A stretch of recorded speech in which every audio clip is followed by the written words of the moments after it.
mbokki auditeurs seen rajo Thiéniere FM 88.6 seen émission yoor yooru mbégte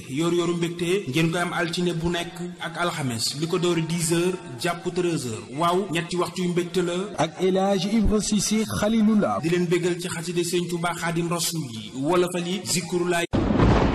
yu baax yi lépp mi ngi ci biir yoor yooru mbégte ak kan El Hadji Ibra Cissé jàppal altine bu nekk lay doon ak alxames 10h di maanaam fukki waxtu ci suba ba 13h di benn waxtu. mbokk yi di animation bu mucc ayib animation bi ñu leen di bàyyiloo xel ñu ne animation bi ni mel fan lay amee fii ci seen rajo Thiéniere FM 88.6 ak kan El Hadji Ibra Cissé yéen auditeurs yi yéen xarit yi yéen soppe yi yéen wëlër yi yéen am di jàmm yi woo nañu leen ci seen biir émission yoor yooru mbégte waaw bokk leen ci émission bi ngir fésal seen mbégte ci yoor yooru mbégte bu ngeen wootee ci 88 628 06 18. kon bokk na ñëpp ànd ak El Hadji Ibra Cissé Khalilullah ci animation xasaay bile wolofal yeeg mbindu mag ñu baax ñi kazalika zikrullahi. El Hadji Ibrahima Cissé ngoog bégal na waa Touba ba ñu bég mu dellu si nag fas yéene bégal mbokk ci Ndakaaru ak li ko wër ànd leen nag moom ci 88.6 ci seen animation bu mag bile di yor yoru mbégte altine ak alxames lay doon 10h